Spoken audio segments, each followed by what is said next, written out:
Next up, our regular arts reporter. You can find him at Real Kev, but his real name is Kevin Thomas. Welcome back. Thank you. It's so nice to be back, David. You know, I love having you on the show. I love being here. Look, we kind of coordinate. I can wear your tie if I wanted to. Well, you could. I mean, yeah. But it's kind of purple. It might be too gay. Well, my shirt's purple. And is there a thing as being too gay? I don't know. I mean, everybody has a little following, you know, the machos, the flamboyant. I mean, you know, we all have something we like. And then something in the middle where, you know, where we all kind of fall at some time or another. We're not all one thing all the time. No, and actually, I say this to everybody, now it will be recorded. Baskin-Robbins made 31 flavors for a reason. We all like something different. It isn't a good thing. It is a good thing. We're here today to talk about what's going to be hot and what you think is not going to be in the fall art season. And I'm going to start with something that comes in November because I've actually met the guy, the movie about Tab Hunter. Oh, you met him? I have tried to meet him. I went to Pompeii with him. Okay, shut up, David. I have tried to meet Tab Hunter. I didn't give a fig about Tab Hunter until I saw that movie, Tab Hunter Confidential. The great thing about as a documentary is you learn so much about a person. Like, typically when you see some documentaries, they're all fluff piece and you just get to hear what you know. Okay, Tab Hunter didn't start out as a great actor, but he worked on his craft and got better. The movie shows how compassionate he was about his arts. Even when he tried to start singing, his movie company made a record label just for him to sing. Well, because, I mean, Tab Hunter in the 50s was the bomb. He was the bomb. But see, back to Baskin-Robbins, I acknowledge he's handsome and beautiful, but I wouldn't go out with Tab Hunter. And then or now, even though now I would go out with him actually because I like him as a person inside. Yeah, but in the 50s, I mean, he looked terrific. He still looks terrific. How old is he? He's like 80-something. July 11th is his birthday. I think he turned 80. Yeah. So what have you learned? I mean, you haven't met Tab Hunter yet. I only met him by accident on a cruise. We ended up on a tour together, and there we were in Pompeii. It's a long story. We don't have that much time. But I got to tell you, having met a lot of celebrities over the years, he was one of the nicest guys you wanted to meet. And I remember thinking, oh, me being openly gay, he's going to be really funny about it. No, he was Tab Hunter. He was like, well, you know, back in the 50s, no one could be gay, and now I am. Well, you know what? He was gay in the 50s, but it's interesting. The biggest fun thing I learned about that is how the studio would protect the gay stars because they wanted them to make those straight movies where all the young girls would swoon over them. So Tab Hunter could have been gay, said he was gay, but it didn't matter because the studio would fix him up with Natalie Wood, have them go on dates, take all these great photos, you know, before Twitter and stuff, of course, but just to put in the movie magazines. But he had some great relationships. I mean, he dated Anthony Perkins. And actually, in the movie, I'm not a spoiler, but Anthony Perkins does something that professionally I find appalling and insulting to Tab Hunter, and I felt for Tab professionally. But you have to watch the movie to learn what that was. Well, no, come on. No. I'm not a spoiler. No, you have to watch the movie. But Anthony Perkins, to advance his own career, did something that hurt Tab Hunter. And that hurt their relationship. But Tab Hunter later in life found a great love. He was out. This movie, he's promoting it. And unlike you, I haven't interviewed him. But I've tried, and I've had opportunities. They just didn't work out. And I don't want to meet him with 50,000 people. He's just so nice that I'd like to just sit down like this and say, Tab, could I buy you a Tab or a Sprite?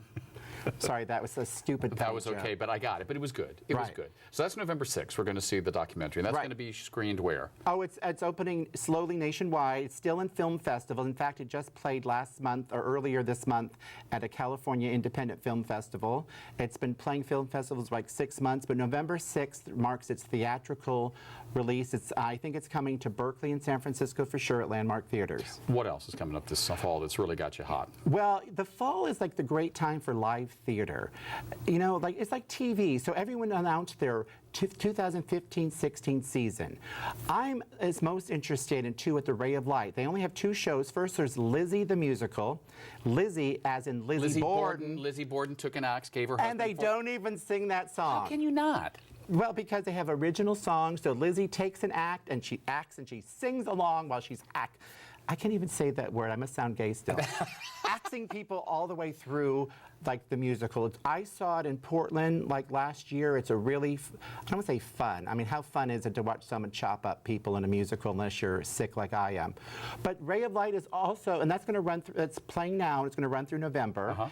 And Ray of Light is also doing for like a long Halloween weekend, the Rocky Horror Show. The Rocky, which is a stage version of the Rocky Horror Picture Show? Well, yeah, because it was a stage version first. They made a musical called the Rocky Horror Show. When they made the movie, it was the Rocky Horror Picture Show. But Darcy Drollinger, one of San Francisco's best and most talented drag queens, will be playing Frankenfurter. So that sounds very exciting to me. You know, I saw the Rocky Horror Picture Show with my girlfriend, which tells you how long ago. I had a girlfriend too. Well, you know, when we were all working. We had to be, we were sort of forced to almost be straight. We were working it out, but I mean, she should have known because, you know, we would go to see the Rocky Horror Picture Show and we would dress up as the characters. And Meg, please don't hate me for outing you, Meg, she would always go as Magenta.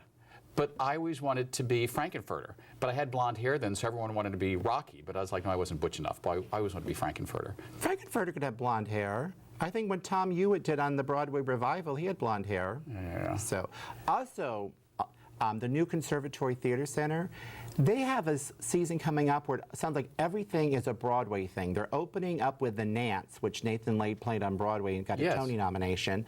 That's playing right now through early November. But then later in the season, they got Buyer and Seller, the show that was about the Barbra Streisand book. You know, she wrote a book called My Art, My Love of Design. Yes. Or about her basement was a mall. Well, some writer turned that into a comedic thing, and J. Conrad Frank will be playing. It's a one-man show, but it's really funny. And they also have Mothers and Sons, which was a Broadway Best Tony-nominated play last year from Terrence McNally. So the new Conservatory Theater Center's got a lot of great stuff coming up. Well, you know, I also hear that the Current Theater, owned by Carol Shorenstein Hayes, great Broadway producer, it is, of course, being renovated right now. It's going to reopen in the spring of 2017, but for the next few months, they're going to be doing small, intimate productions on the stage. Oh, that sounds fun. Yeah, I mean, so there's a lot Are you going. taking me? Yes, I'll ask you right here. My husband will not mind. I will take you as my date to the Current Theater. At the theater. This is a family show, kind of, sort of. So I mean, but Well, that's all right. it's I didn't say anything inappropriate. It's people's mind that want the You're dirty right. way. Like so mine. you It's a can't dirty blame mind. them. Now, since I know you know your movie buff history, what movie is filmed almost exclusively, all the theater scenes, at the Current Theater in San Francisco? Oh my God! I can't believe you don't know this. I'm so excited. At the Current Theater, The Current Theater. It's a very famous movie, one of Bette Davis's most famous films of all time. Every theater scene is filmed at the Current Theater. All About Eve. All about. You're kidding. Go look it up. I'm going to take you as my date to see it. Okay. All right. Oh, go ahead. No, I was going to say, we've only got about a minute left. What do you think is, what is it that makes San Francisco such a good theater town? Well, it's more progressive and experimental, so things can be tried out here. Hopefully, if they're great and big, they can go on someplace else.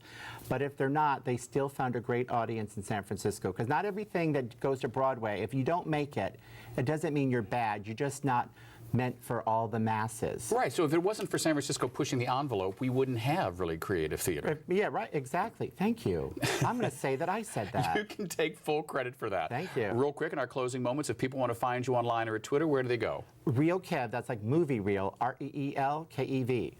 Get your Twitter handles on and find Real Kev, and find us on Channel 104 every week. Thanks for watching. 10%. Good night.